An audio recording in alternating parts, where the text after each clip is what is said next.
مفتی صاحب السلام علیکم، اسلام کی تعلیمات تو پانی مفت میں تقسیم کرنے کی ہے، مگر بدقسمتی سے ہمارے حاکم وقت اسے فروغ کیوں کر رہے ہیں؟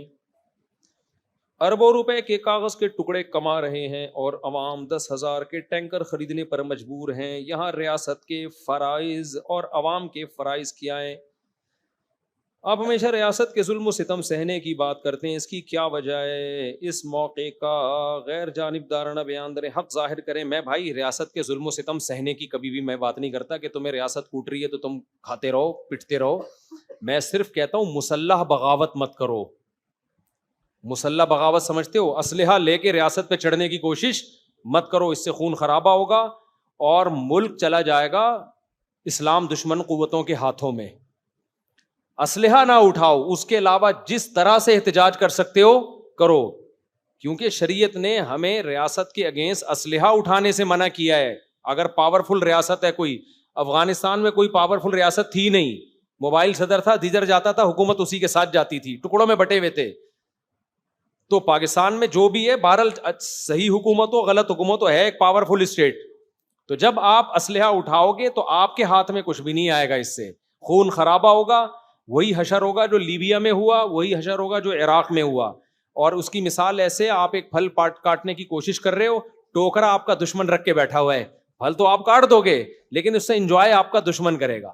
آپ نے پاکستان میں بدامنی پھیلانے کی کوشش کی، مسلح بم دھماکے کر کے، اسلحہ استعمال کر کے۔ اس بد امنی کا 100% فائدہ انڈیا کو ہوگا، آپ کو اس کا کوئی فائدہ نہیں ہوگا۔ یہاں جو مذہبی لوگ اگر یہ سمجھتے ہیں ہم نے ریاست کے خلاف بغاوت کی تو ریاست پہ کنٹرول کر کے ہم اسلامی نظام قائم کر لیں گے، اگر ایسا ہوتا، ممکن ہوتا تو سبحان اللہ، لیکن ایسا اسباب کی دنیا میں ممکن نہیں ہے۔ جب آپ ایسے کریں گے نا تو یہ ملک آپ کے کنٹرول میں قطعاً نہیں آئے گا، یہ چلا جائے گا یہود و نصارہ کے کنٹرول میں۔ جیسے کہ عراق میں تحریکیں چلی ہیں تو وہاں کوئی اسلامی حکومت قائم نہیں ہوئی ہے، عراق مکمل یرغمال بن گیا ہے امریکہ کا۔ آپ کہہ سکتے ہیں ابھی بھی پاکستان امریکہ کے ہاتھوں میں، اور زیادہ ہاتھوں میں چلے جائے گا، اس سے نکلے گا نہیں۔ سارے وسائل پہ ان کا قبضہ ہو جائے گا، جیسے کہ عراق اور لیبیا پہ ہو چکا ہے۔ لیبیا میں یہی ہوا کہ لوگوں میں اشتعال پھیلایا کہ اڑا دو یوں کر دو، وہ انہوں نے کیا، حکومت گیری، سب ختم۔ اس کے بعد رزلٹ کیا نکلا ہے؟ لیبیا کس کے ہاتھ میں چلا گیا؟ اسلام دشمن قوتوں کے ہاتھ میں۔ اب لوگ رو رہے ہیں یار وہ ظالم تھے، اچھے تھے۔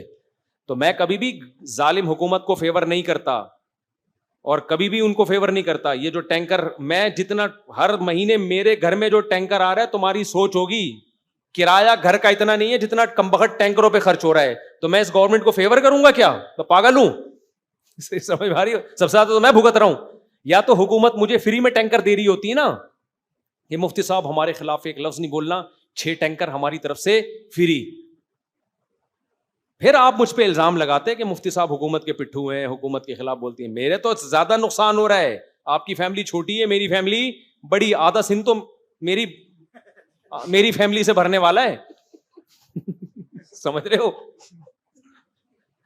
تو میں تو خود بھگت رہا ہوں بھائی۔ لائٹ گئی ہے اس دن یار، ہم نے تو صبح مدرسے جانا ہوتا ہے، لائٹ گئی ہے، میں جو پسینوں میں ہم ڈوبے ہیں، میں نے گھر والوں سے کہا جنریٹر چلاؤ، گھر والوں نے کہا وہ کھینچ رہے ہیں جنریٹر نہیں چل رہا، کیوں؟ گیس نہیں آ رہی۔ تو میں گورنمنٹ کو فیور کروں گا کیا؟ میں پاگل ہوں بیٹھ کے؟ مجھے خدا کی قسم پاکستان سے محبت ہے، حکومت پاکستان سے بالکل بھی نہیں ہے، اس خوش فہمی میں نہ رہیں۔ لیکن میں کہتا ہوں یار، حکومت کی غلط کاریوں کی سزا اسٹیٹ کو، ریاست کو مت دو۔ سمجھ رہے ہو؟ حکومت کی ظلم کی سزا اسٹیٹ کو مت دو۔ ایسا کوئی کام نہ کرو کہ پاکستان کے ٹکڑے ہو جائیں۔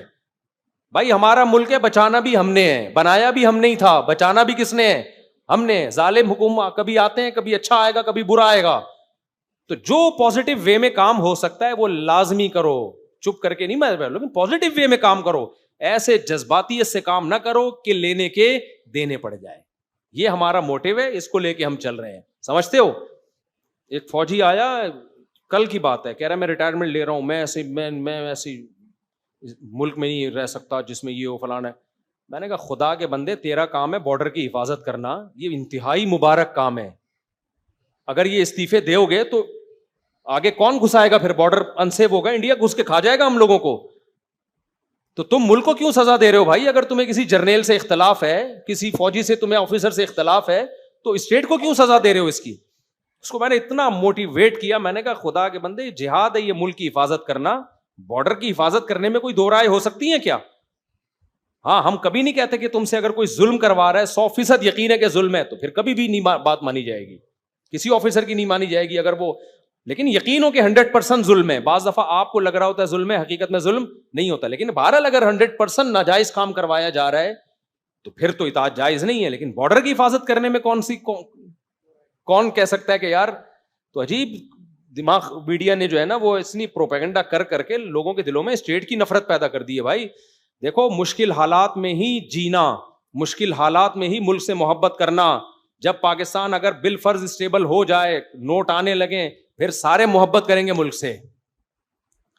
نہیں آئی میرا خیال ہے بات؟ جب ابا پیسے والے ہوتے ہیں نا تو سب کو ابا سے محبت, غریب باپ سے محبت کرو پھر مسئلہ ہو. تو ہمیں حکومت سے کوئی لینا دینا نہیں ہے بھائی. ہم کہتے ہیں پاکستان کو سے محبت کرو, پاکستان کو بچانے کی فکر کرو, پازیٹیو وے میں جو بھی طریقہ اختیار کرو گے فائدہ ہوگا.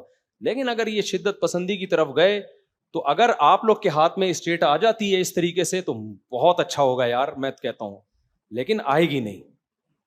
سمجھ رہے ہو, آپ یہ کرو گے, اوٹ پٹانگ حرکتیں کرو گے, اس سے آپ کو 5 روپے بھی نہیں ملیں گے. لیکن اب ان کے جتنے ماننے والے کہہ رہے ہیں قائد تو کیا ہے, زندہ باد, قائد کیا ہے, زندہ باد. یہ ہوتی ہے سیاست. یہ سیاست نہیں ہے بھائی, یہ کچھ اور ہے. تو بین الاقوامی طاقتیں کیا کریں گی, تم سے جہاد کے نام پہ ملک میں بم دھماکے کروائیں گی, تم سے جہاد کے نام پہ نظام تبدیل کرو, ہم اس نظام کو برداشت نہیں کر سکتے, یہ کر دو وہ کر دو. اس کے بعد تم سمجھو گے کل اسلام آباد پہ ہمارا قبضہ ہوگا اور ایک مضبوط خلافت عثمانیہ دوبارہ سے قائم ہو جائے گی. اس سے کخ بھی حاصل ہونے والا نہیں ہے. جو رہے سہے ہیں نا اس سے بھی جائیں گے, گلیوں میں خون بہے گا لوگوں کا. تو حکومت کے خلاف احتجاج کرو, لیکن مسلح کے ہم خلاف ہیں. باقی جو احتجاج اور تہذیب کے دائرے میں رہ کر کارٹون بنا کے لوگوں کے ذلیل کرنا, یہ آپ کے غیر اخلاقی ہونے کی دلیل. آپ سابق وزیر اعظم ہو یا موجودہ وزیر اعظم ہو, اس پہ میمز مت بناؤ. شروع میں ہمیں بھی اچھی لگتی تھی تھوڑی بہت, لیکن اب زیادہ ہو گئی ہے. یہ اس کی علامت ہے, اب آپ اخلاقی تنزل کی طرف جا رہے ہو. انسانیت کا نا یار احترام کے دائرے میں ایک اعتدال کے ساتھ ہونا چاہیے. دیکھو ایسا طریقہ نہیں ہونا چاہیے جس سے لوگ سمجھیں کہ یہ خود غیر خاندانی آدمی ہے. تو اتنا زیادہ ایکسٹریم پہ مت جاؤ. آپ اعتراض کرو, احتجاج ریکارڈ کرواؤ, لیکن کارٹون بنا کے اس کو ایسا ذلیل کر دینا جیسے انسان میں اور گدھے میں آپ کی نظر میں کوئی فرق ہے ہی نہیں. مجرم کی بھی ایک رسپیکٹ ہوتی ہے بھائی, کیس کرو کورٹ میں اس کے خلاف. نہیں کر سکتے احتجاج کرو نا, کیونکہ سوشل میڈیا نے نا انسانیت کو ختم کر دیا ہے. جس سے ٹھڑک نکالنی ہوتی ہے اس کو گدھے گھوڑے کتوں سے بھی زیادہ ذلیل کر دیتے ہیں. کتے کی بھی کچھ نہ کچھ رسپیکٹ ہوتی ہے. تو بہت زیادہ قوم جا رہی ہے بے لگام, جو ہے نا کچھ ضرورت سے زیادہ ہو گئی ہے. کارٹون بنا کے اگلوں کو اتنا زیادہ وہ کرنا یہ ٹھیک نہیں ہے. آپ بتاؤ بھائی, اس نے کرپشن کی ہے, اس نے چوری کی ہے, اس پہ یہ اپنا احتجاج ریکارڈ کرواؤ. لیکن کارٹون بنا کے بہت زیادہ کسی کو ذلیل کرنے کی کوشش کرنا, یہ 1-2 دفعہ میں چلو انسان انجوائے کر لیتا ہے, لیکن مسلسل یہ بہت زیادہ ہو رہا ہے.